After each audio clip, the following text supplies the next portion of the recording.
Bienvenidos al Masterclass, la regulación emocional y sus implicancias en el aprendizaje, desarrollo personal y social. Para profundizar en este tema, nos acompaña la psicóloga clínica Joan Harley. Ella cuenta con una maestría en Psicología Evolutiva Psicoanalítica por la University College London y el Centro Anna Freud. Ha sido consultora para organismos como el Banco Mundial, UNICEF y el Ministerio de Educación. Es experta en desarrollo humano, crianza y creadora de la plataforma Entre Mamás y Papás. Bienvenida. Mi agradecimiento para el Ministerio de Educación del Perú y para la DIFOTS en particular por esta estupenda iniciativa, tan importante poder conversar con nuestros docentes sobre esta temática en especial. Bueno, yo quiero primero a los docentes que nos están escuchando confesarles que la regulación emocional ha sido un reto para mí en mi desarrollo personal. Entonces, creo que es importante partir de ahí, ¿no? Partir de la humanidad de cada uno de nosotros y saber y confiar en que es una habilidad que todos podemos desarrollar. Eso es lo primero que quiero decir. Y la anécdota con la que quiero empezar esta masterclass es que la importancia que tiene la regulación emocional en la vida y en todas las dimensiones de la vida. Yo tenía 17 años cuando postulé a la universidad y me había preparado muchísimo durante varios meses, había estudiado, me había dedicado de manera muy determinada, muy digamos, consciente y aplicada a los estudios para poder ingresar a la universidad. Era mi primer intento, ¿verdad? Y el día del examen de ingreso estaba con tanta ansiedad, tenía tanta ansiedad, que di el examen de ingreso bastante mal en comparación a los ensayos previos que había hecho.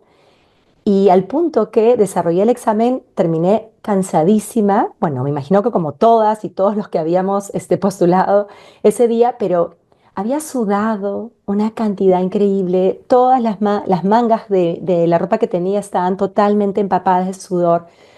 Y realmente, a Dios gracias, ingresé a la universidad, pude lograr mi objetivo, pero con las justas.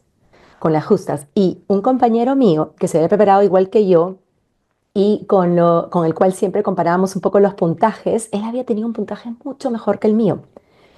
Entonces, claro, esa fue una experiencia muy interesante de cómo una emoción, como en este caso la ansiedad por tremenda prueba, ¿no? En este caso la prueba de admisión a la universidad, yo no pudiendo manejar la ansiedad, y la ansiedad casi me juega en contra, es más, casi me juega el examen de ingreso, ¿verdad?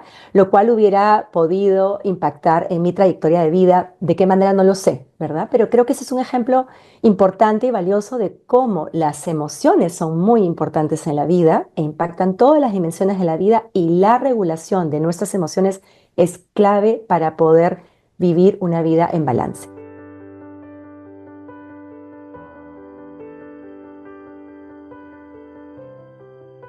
Para compartir sobre ello, voy a compartir mi presentación para que nuestros docentes puedan ver la definición con más claridad. El aprendizaje socioemocional es el proceso a través del cual tanto niños como adolescentes y personas adultas adquieren y aplican los conocimientos, habilidades y actitudes necesarios para desarrollar identidades saludables, manejar emociones y alcanzar metas personales y colectivas, sentir y demostrar empatía por los demás, establecer y mantener relaciones de apoyo y tomar decisiones responsables y cuidadosas. ¿Sí? Esa es la definición de CASEL, que es una organización líder a nivel mundial en aprendizaje socioemocional. Y es muy interesante poder nosotros comprender cuál es el impacto de este aprendizaje socioemocional en el aprendizaje de nuestros estudiantes, ¿no? En primer lugar, la evidencia científica es totalmente contundente al respecto. Hay un impacto sumamente positivo del aprendizaje socioemocional en el aprendizaje y en el rendimiento académico de nuestros estudiantes. En primer lugar, cuando las y los estudiantes o los estudiantes llevan a cabo la práctica de habilidades socioemocionales y las pueden aplicar en diversos contextos, esto acelera su aprendizaje académico. Por otro lado, que puedan los estudiantes trabajar en sus propias habilidades socioemocionales y desarrollarlas a través de programas específicos impacta positivamente en su rendimiento académico. El aprendizaje socioemocional también incrementa sus niveles de funcionamiento escolar. Esto ha expresado, por ejemplo, en completar las tareas, en las notas que adquieren en los exámenes, en pruebas específicas, etc. Además, también el aprendizaje socioemocional incrementa la participación y el involucramiento de los estudiantes con la escuela, que es algo muy importante porque esto va a, digamos, afianzar su pertenencia, su sentido de pertenencia a la escuela. Y también, por ende, esto mejora su desempeño académico. Además, está demostrado que si comparas estudiantes que están llevando a cabo la práctica de sus habilidades socioemocionales a través del aprendizaje socioemocional versus estudiantes que no están llevando este tipo de intervenciones, en el caso de los estudiantes que sí desarrollan aprendizaje socioemocional, este permite que se aumente el rendimiento académico de los estudiantes en 11 puntos, en 11 puntos percentiles.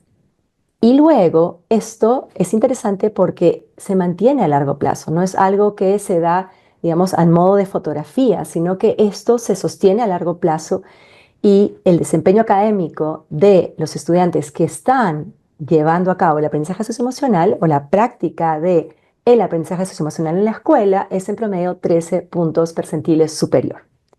Entonces, la evidencia es bien contundente, querida Alejandra. Voy a dejar de compartir pantalla en este momento porque realmente promover el aprendizaje socioemocional en la escuela es una inversión que vale la pena en todo sentido. Porque además de toda esta evidencia que acabamos de presentar sobre cómo impacta en el aprendizaje, ¿correcto? Además impacta en el sentido de bienestar de los estudiantes, impacta también en su nivel de salud en general. Entonces, vale la pena. Y además también es interesante a nivel económico porque al invertir nosotros en este tipo de programas, en este tipo de experiencias de aprendizaje socioemocional, vamos a tener claramente estudiantes mucho más fuertes o fortalecidos, equipados y más resilientes, lo cual claramente no solamente impacta en su bienestar, como decíamos, sino también en su trayectoria de vida y a nivel económico van a ser estudiantes que probablemente no van a necesitar tanto de la ayuda, digamos, en salud mental y otros que podrían necesitar si no intervenimos desde temprano en el desarrollo de esas habilidades tan importantes para la vida.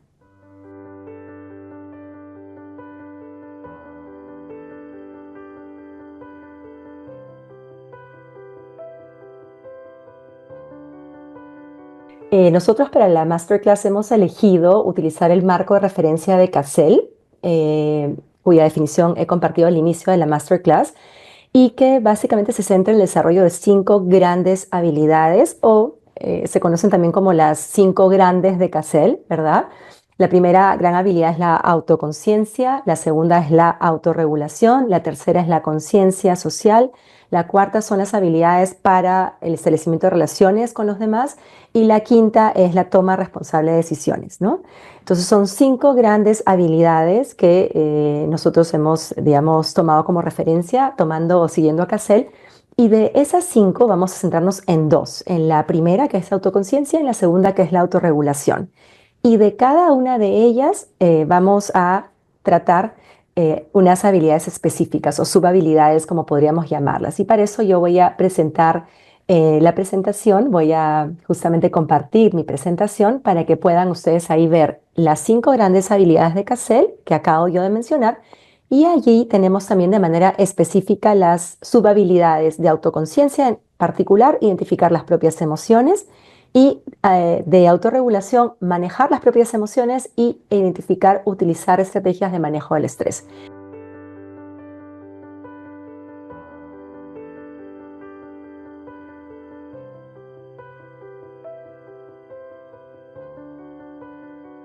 Solamente antes de empezar a explicarte esto, quiero decir o dejar claro a nuestros docentes que la autoconciencia es la base para la autorregulación. Eso es muy importante. Es muy difícil que aprendamos a manejar las emociones cuando no somos conscientes de las emociones que estamos vivenciando. Entonces, primero aprendemos a identificar las emociones para poder aprender a manejarlas y regularlas. Eso es lo que quiero decir como punto de partida. Entonces, antes de poder hablar de la importancia de la regulación emocional, creo que es importante hablar de la importancia que tienen las emociones y el estrés en nuestra vida, ¿no? Y voy a decir algo súper claro que tiene que quedarles clarísimo a nuestros docentes. Las emociones impactan todas las dimensiones de nuestra vida, todas. Impactan nuestra salud. La evidencia científica demuestra claramente que la cólera, ¿verdad? Y la intensidad que uno puede sentir o con la intensidad que puede uno sentir cólera, afecta el sistema cardiovascular. Es como un ejemplo de muchos otros que yo podría dar en este momento de cómo las emociones impactan en la salud, en nuestro sentido de bienestar. Por ejemplo, si yo tengo una ansiedad y es una ansiedad que es prevalente, claramente no voy a experimentar bienestar, voy a experimentar más bien malestar, malestar psicológico, ¿correcto? Entonces también impactan nuestro sentido de bienestar, impactan en la manera como nos relacionamos con los demás y cómo los tratamos. Si, por ejemplo, yo estoy en un momento de alto, digamos, de ansiedad o de estrés, yo no voy a estar en calma y probablemente las respuestas que yo tenga para las demás personas, las personas que interactúen conmigo en ese momento de elevada ansiedad o estrés importante, mi forma de relacionarme no va a ser tan calmada, puedo ser quizá tal vez impulsiva a la hora de responder, puedo ser incluso agresiva o incluso violenta. Entonces, las emociones y también el estrés y el manejo de ellas va a impactar también directamente en la manera como tratamos a los demás y cómo nos relacionamos. También impactan definitivamente en nuestra toma de decisiones, ¿verdad? No vamos a tomar decisiones reflexivas cuando estamos ante emociones intensas o emociones que nos abruman, ¿no? Si, por ejemplo, yo estoy en un momento dado con mucha cólera y salgo y cojo la bicicleta para irme a algún lado de manera impulsiva, yo probablemente estoy tomando una decisión equivocada porque estoy cogiendo un vehículo de transporte que claramente me puede poner en riesgo a mí o a otra persona cuando estoy atravesando una emoción muy intensa que me está sobrepasando. Y además, mientras yo esté manejando esa bicicleta o esa motocicleta o ese auto o ese carro, digamos, yo probablemente tampoco voy a tomar las mejores decisiones, ¿no? Y también, como ya hemos visto, y la evidencia científica es contundente al respecto, las emociones y nuestra capacidad para manejarlas son habilidades fundamentales para poder también aprender, ¿no? O sea, yo voy a aprender cuando estoy en calma, cuando me siento segura, cuando tengo un sentido de seguridad, pero si no me siento así va a ser muy difícil que yo pueda aprender, ¿no? Cuando hay un afecto positivo, está demostrado que podemos aprender mejor, ¿no? Cuando hay risa, cuando hay placer, cuando hay sobre todo un sentido de seguridad. Entonces, esto es para explicar la relevancia que tienen las emociones y la necesidad que tenemos de la regulación emocional en nuestra vida porque impactan todas las dimensiones de la vida.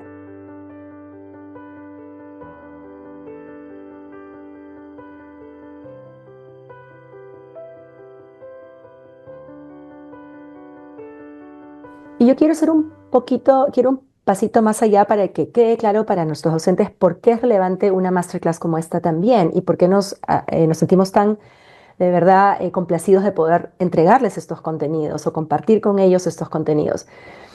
Ustedes deben haber escuchado hablar del apego, ¿verdad? Y la importancia del apego seguro para la vida. Probablemente lo han escuchado, lo han leído, lo han estudiado, lo han aplicado, lo han vivenciado, etcétera. Entonces, el apego seguro, que es algo fundamental para la vida y es como el punto de partida inicial para un desarrollo saludable, solo se puede establecer cuando el bebé o el niño pequeño tiene un adulto que lo cuida, ¿verdad? Que no solamente está disponible física y emocionalmente, sino que está regulado emocionalmente. Entonces, imagínense qué importante es la regulación emocional. Si no hubiese un adulto regulado emocionalmente, no habría la posibilidad que ese adulto establezca una relación justamente saludable con ese bebé, ese niño que está estableciendo este apego inicial. Eso es número uno y el apego es fundamental para el desarrollo saludable. Número dos, cuando nosotros nacemos como seres humanos, no estamos completos al nacer. Hay estructuras cerebrales que no están completas al nacer y que requieren de las experiencias para poder desarrollarse y poder, sí, crecer. Y esas experiencias tempranas del niño o niña con su cuidador primario, son fundamentales. Entonces también, nuevamente, la regulación emocional del cuidador que atiende o que cría a un bebé, a un niño pequeño, es fundamental para poder ayudar a que ese niño pequeño pueda tener las experiencias que necesita, las interacciones que necesita para desarrollar las estructuras cerebrales que necesita y para que su cerebro crezca saludable. Imagínense qué importante es la regulación emocional en la vida y sobre todo del adulto en relación a los niños en desarrollo. Y en tercer lugar, nosotros regulamos nuestras respuestas y nuestro comportamiento en función a lo que nosotros vivimos con los adultos que nos cuidan. ¿no? Lo que los adultos que nos cuidan justamente nos ofrecen son modelos de relación, modelos de regulación, modelos de respuesta. Entonces, yo creo que con lo que estamos diciendo queda clarísimo por qué es fundamental poder aprender más de la regulación emocional, tanto a nivel de concepto como a nivel, digamos, práctico, como, digamos, como sí también podemos entender el impacto de las emociones en todas las dimensiones de nuestra vida.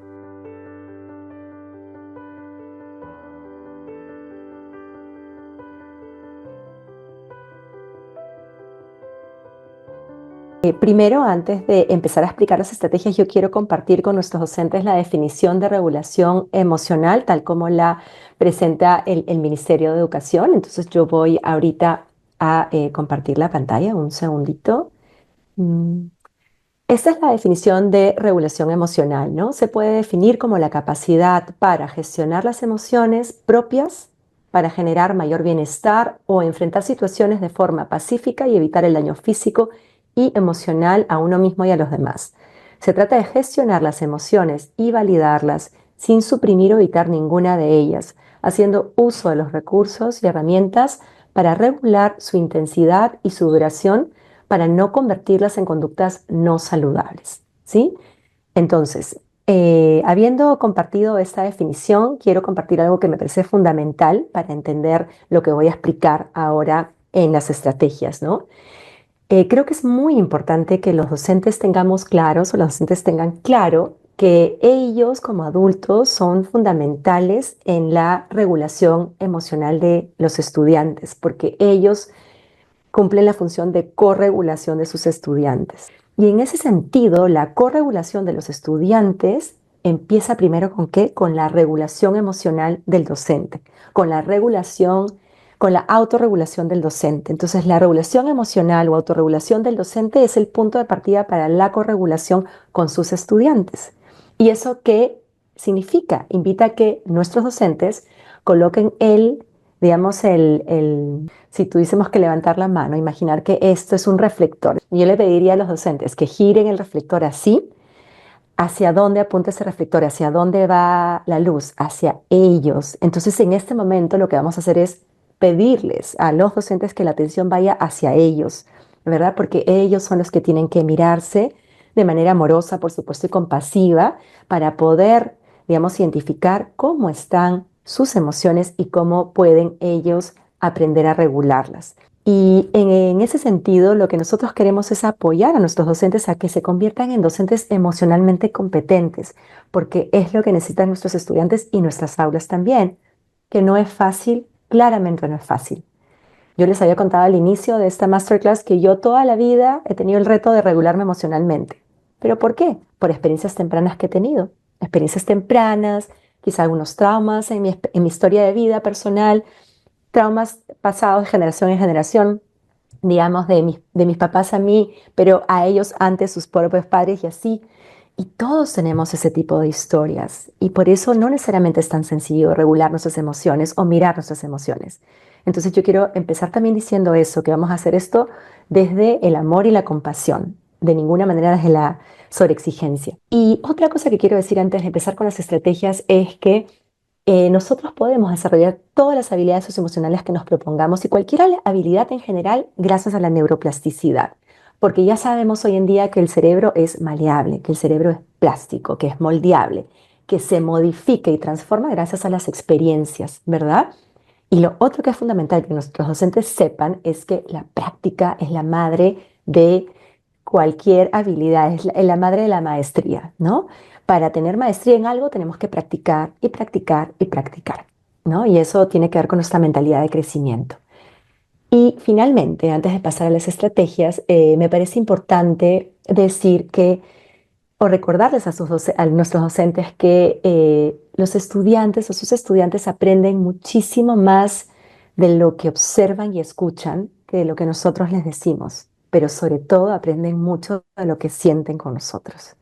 ¿Verdad? Entonces vamos ahora a pasar a presentar las estrategias que que tengo preparadas para nuestros docentes, para que podamos entrar un poquito más a profundidad en las estrategias que están pensadas para fortalecer la regulación emocional desde el rol docente, ¿sí?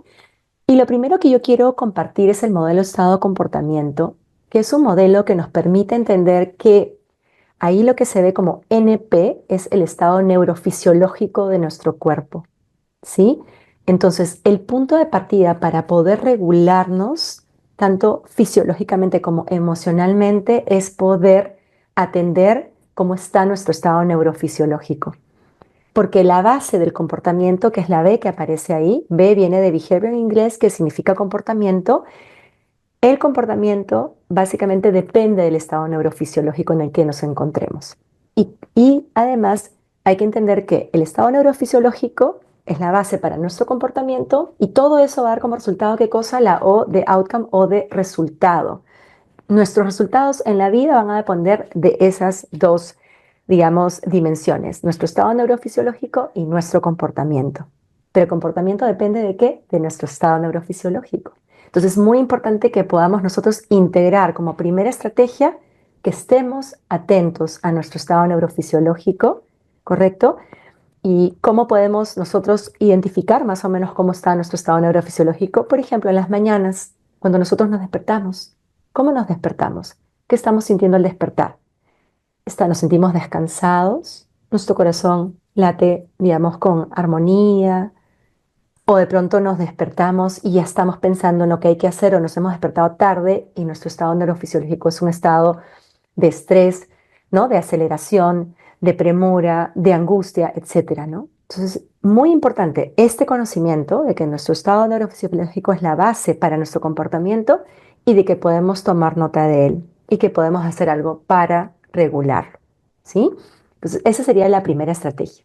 La segunda es el cerebro en la palma de la mano del doctor Daniel Siegel, que involucra la estrategia de conocer nuestro cerebro y cómo ésta funciona. Para esto vamos a usar la mano como modelo para justamente representar al cerebro humano. Entonces, el doctor Daniel Siegel nos explica que en la parte baja de la palma, aquí podemos ubicar esta estructura cerebral conocida como el cerebro reptiliano. Es la estructura cerebral más antigua, ¿correcto? Conformada por el cerebelo, el tronco encefálico, cuya función es una serie de funciones vitales automáticas, como por ejemplo regular la temperatura corporal, el pulso, el ritmo cardíaco, la respiración, entre otras, ¿verdad?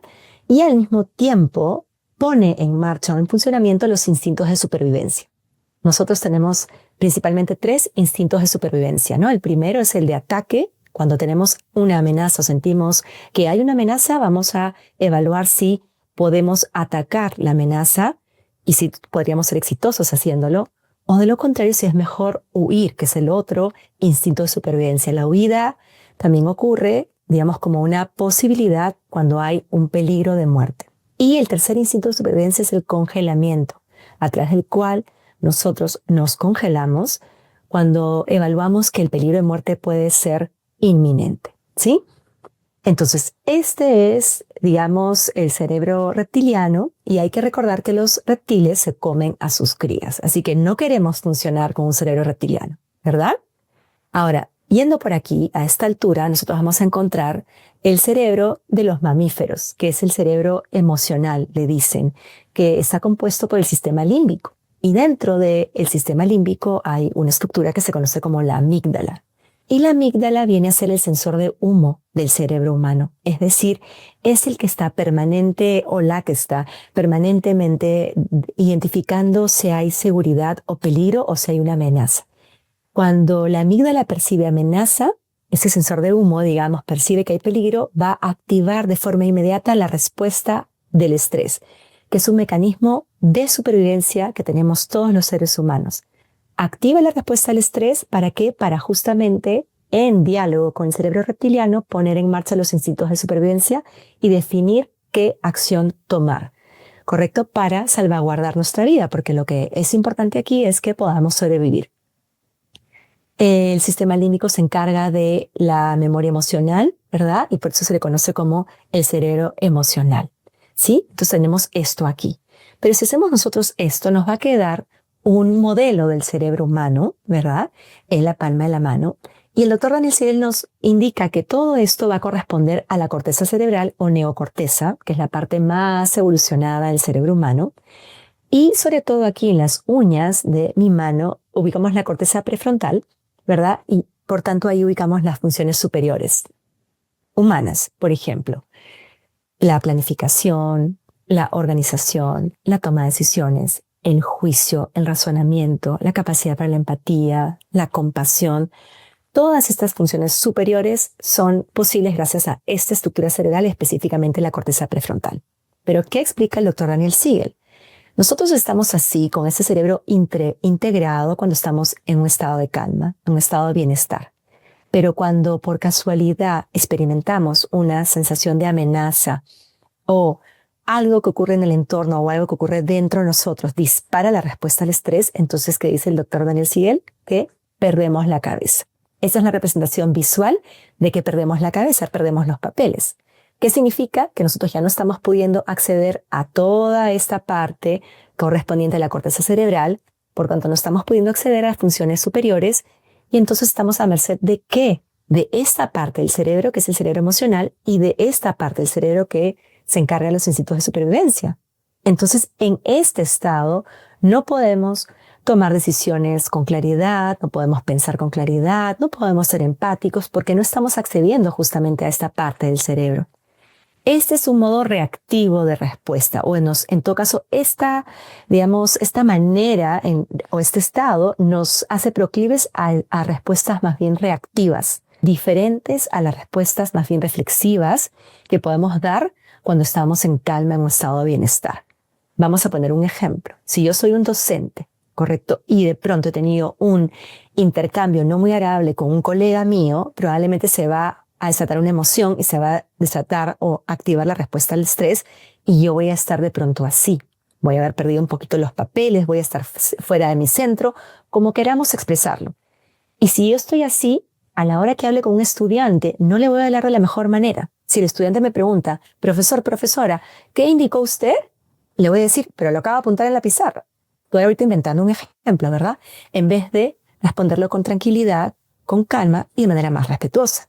Para esto yo tendría que hacer algo para regresar a esta interacción, tener un estado de calma nuevamente, recuperar la calma. Y si mi estudiante me pregunta, profesor, profesora, ¿qué indicó usted? Le digo, mira la pizarra y está anotado.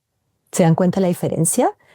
Esta es una importantísima herramienta para poder nosotros comprender cómo funciona nuestro cerebro y la necesidad que tenemos de regularnos cuando estamos así, habiendo perdido la cabeza.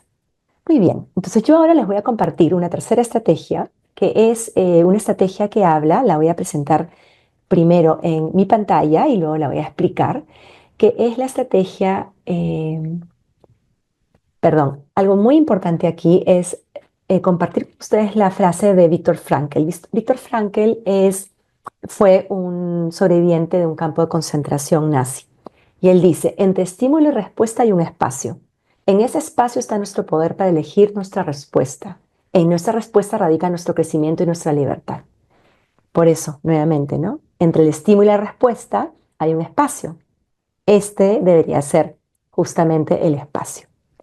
Vamos ahora a presentar la tercera estrategia, que es el sentido de seguridad y la corregulación, tal como propone el doctor Stephen Porges, ¿no? Y ahí yo estoy presentando un gráfico que puede ayudar, digamos, a entender mejor de qué habla el doctor Stephen Porges, ¿no? Él habla de, no, él no lo habla así, esa es mi traducción, ¿verdad? Que es el adulto en calma, el estudiante en calma, a través de este Wi-Fi emocional del cual habla Daniel Goleman. Pero yo ahorita les voy a explicar de qué trata este sentido de seguridad. Estábamos explicando que el cerebro, gracias a esta amígdala, que es el sensor de humo, está pudiendo definir si hay amenaza o hay seguridad. Pero todo el cerebro funciona, digamos, en orquesta con nuestro sistema nervioso, ¿verdad? Porque el cerebro es parte de nuestro sistema nervioso central. Entonces, la teoría polivagal que ha sido creada y desarrollada por el doctor Stephen Porges, hace énfasis en la importancia del sistema nervioso en la experiencia humana y cómo el sistema nervioso está permanentemente regulando nuestra experiencia interna, ¿no? A través de nuestros órganos internos y también nuestra experiencia a través de lo que el entorno nos comunica.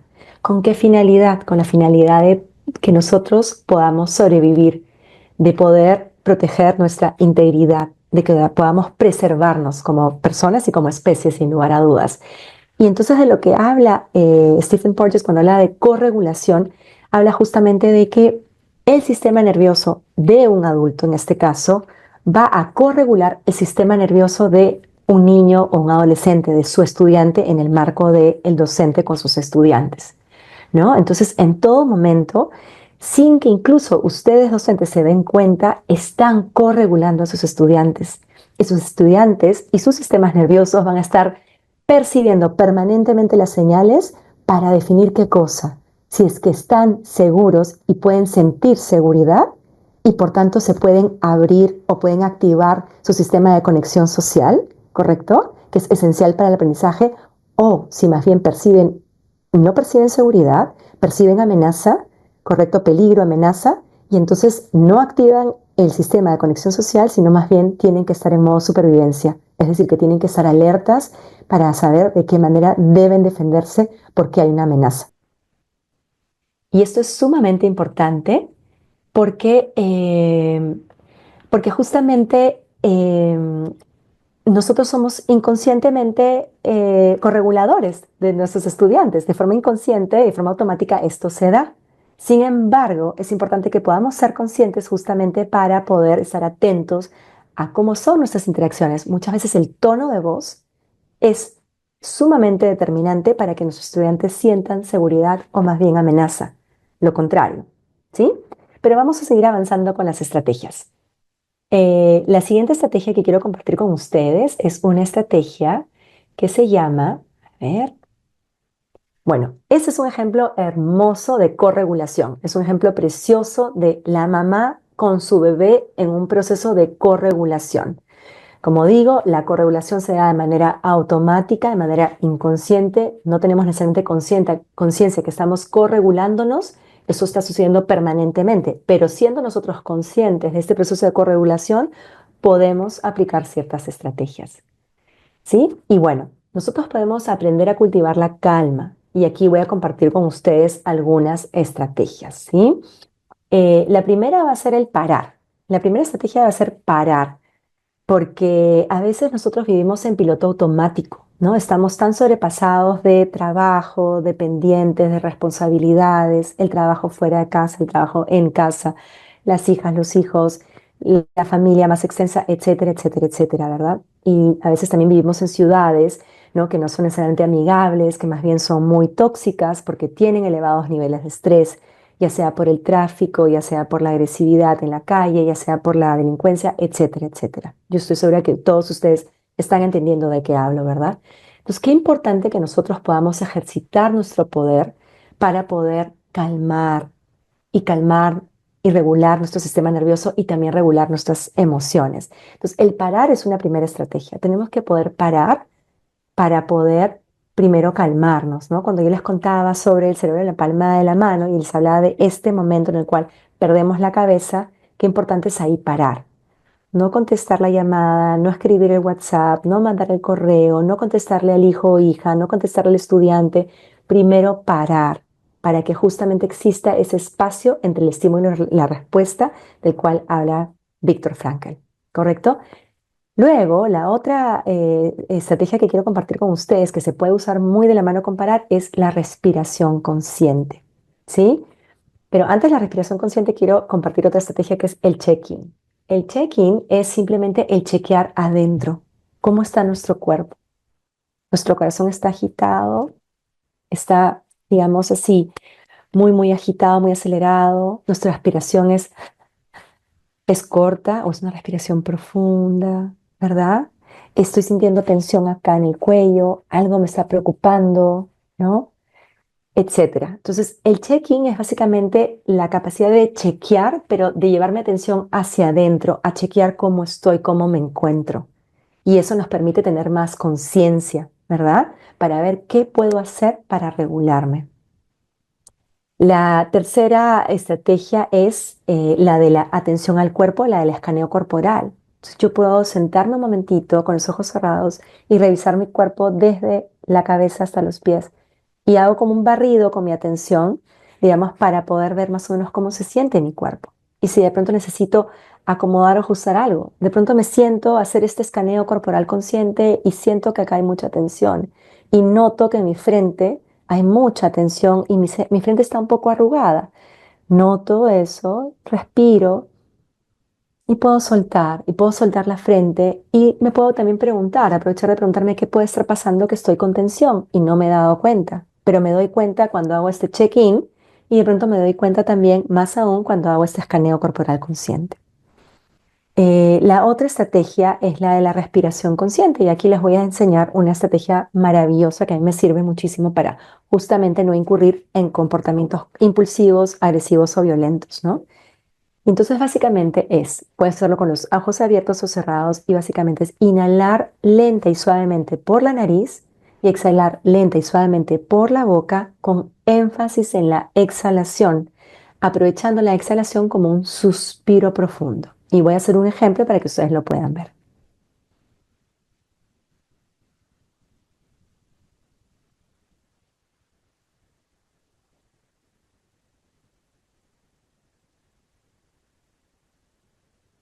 Inhalan profunda y lentamente por la nariz y exhalan profunda y lentamente por la boca con énfasis en en la exhalación. Esto que hace al enfatizar la exhalación, nosotros estamos trabajando o activando el sistema nervioso autónomo parasimpático, ¿verdad? El sistema nervioso autónomo parasimpático equivale al freno del carro. Entonces nosotros estamos frenando ese carro, bajando la velocidad, bajando la aceleración, ¿correcto? Bajando las revoluciones, ¿sí? Y eso ayuda a que nosotros nos calmemos y nos relajemos. Si quisiéramos más bien nosotros animarnos, ¿verdad? Porque estamos muy aletargados, más bien lo que hacemos es a la inversa, poner el énfasis en la inhalación. Ahí lo que hacemos es activar el sistema nervioso autónomo simpático, que es el acelerador. Entonces, como, ok, vamos a activarnos, ¿no? Vamos a echar a andar la máquina, vamos a echar a andar el carro, ¿verdad? Entonces, esa es la otra estrategia que quiero compartir con ustedes. Y otra estrategia fundamental también es la meditación. Yo soy una persona que ha venido estudiando sobre meditación muchísimo por un tema de búsqueda personal y conozco muchísimas estrategias de meditación, pero yo soy de la idea de que hay que meditar con la estrategia o la técnica, perdón, que más les guste a ustedes. No todos quieren meditar sentándose, cerrando los ojos y aplicando una serie de técnicas contemplativas o meditativas. Hay personas que meditan contemplando la naturaleza, por ejemplo. Hay personas que para ellas meditar es simplemente sentarse a contemplar la naturaleza de manera atenta y presente. Y es una experiencia de meditación, por ejemplo, ¿verdad? Entonces, en relación a la meditación, yo simplemente quiero invitarlos a que ustedes busquen y elijan la técnica que a ustedes más les agrade y más les guste. Voy a compartir mi pantalla un momento para revisar si he podido cubrir todas las técnicas que tenía acá preparadas, o estrategias, perdón, para básicamente poder calmarnos o recuperar la calma. Muy bien. La siguiente estrategia que tengo para ustedes es identificar los botones emocionales tal como lo propone el doctor Daniel Siegel. Sucede que nosotros tenemos botones emocionales, ¿verdad? Algunos vienen de adentro y otros vienen de afuera. Los de afuera pueden tener que ver con experiencias tempranas que nosotros hemos vivido, ¿verdad? Pero lo importante es poder identificar cuáles son nuestros botones emocionales. Por ejemplo, a nivel interno, a nivel fisiológico, un botón emocional puede ser una necesidad fisiológica. Por ejemplo, la necesidad de ir al baño. Entonces, de pronto estamos como un poquito incómodos y quizá estresados porque tenemos ganas de ir al baño, tenemos ganas de ir a hacer pila. Pero no nos hemos dado cuenta, no nos hemos dado cuenta porque no estamos haciendo este check-in de que tenemos ganas de ir al baño. Y entonces estamos incómodos, estamos fastidiados, estamos hasta estresados y claramente eso nos lleva a qué? A este estado y por tanto no vamos a tener respuestas reflexivas, vamos a tener más bien reacciones, ¿no? O respuestas reactivas. Entonces, muy importante en este caso poder identificar nuestros botones. Entonces, en mi caso, un botón, por ejemplo, es ese, ¿no? Estar atenta a mis necesidades fisiológicas. O tener sueño. Tener sueño también puede ser un botón interno. Estamos con sueño, estamos cansados y no vamos a estar en un estado óptimo para poder responder, ¿verdad? Eso pasa mucho con los niños pequeños. Cuando están cansados, se ponen de mal humor, lloran, se tiran al suelo, tal vez hacen pataletas, hacen rabietas, están muy sensibles, hacen estos como meltdowns, como se llama en inglés, que son estos estos momentos en los que se derraman totalmente porque están cansados y tan solo poder ayudarlos a regular el sueño y a que de pronto tal vez descansen ayuda a que estén mejor, ¿sí? Un botón emocional, por ejemplo, puede ser, en mi caso como mamá, tenía un botón emocional que era mi hijo mayor volteándome los ojos al hablar. Entonces, era un botón emocional. ¿Qué significa el botón emocional? Que es algo que hace la otra persona, en este caso mi hijo, apretaba este botón, que es un área sensible para mí. Yo me sentía sumamente irrespetada cuando él hacía eso y entonces eso que hacía me llevaba a perder la cabeza.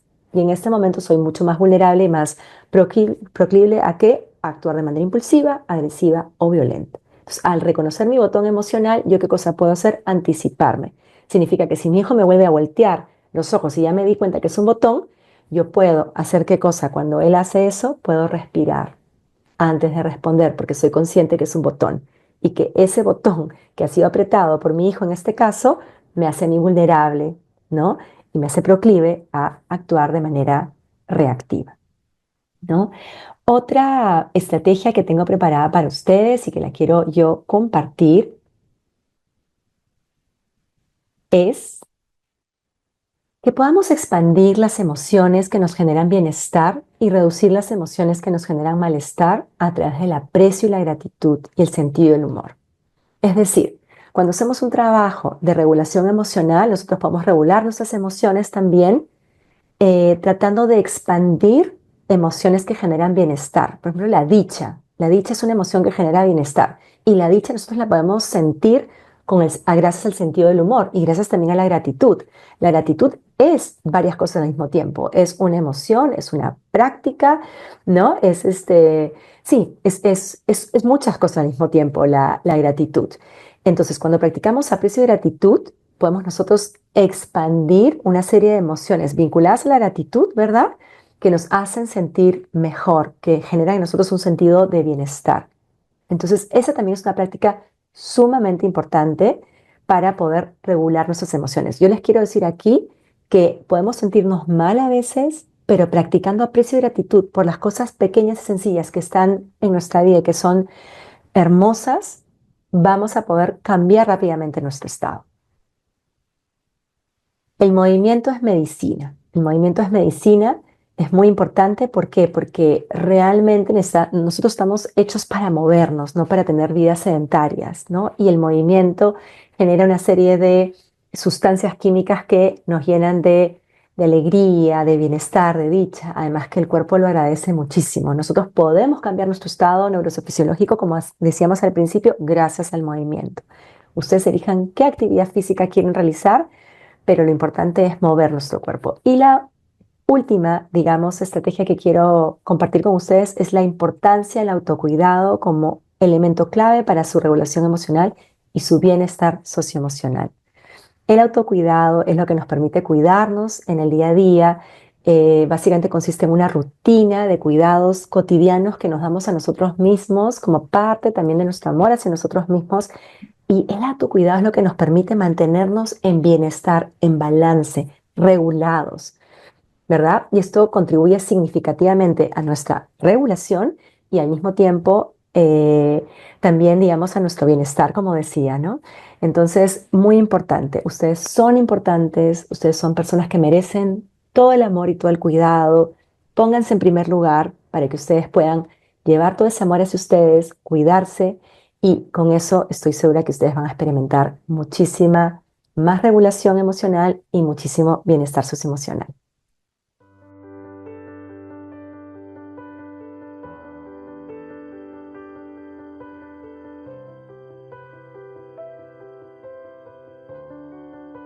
Queridos docentes, decirles que el aprendizaje socioemocional y el desarrollo de sus propias habilidades socioemocionales vale totalmente la pena. Y lo digo con letras mayúsculas, porque estas son habilidades para la vida y no solamente son importantes en su rol como docentes, que claramente lo son, sino también son importantes para ustedes como seres humanos que tienen una vida más allá también de su rol docente, ¿no? Para ustedes como mamás, como papás, para ustedes como hijos, como hijas, para ustedes como colegas, para ustedes como esposos o esposas, como parejas.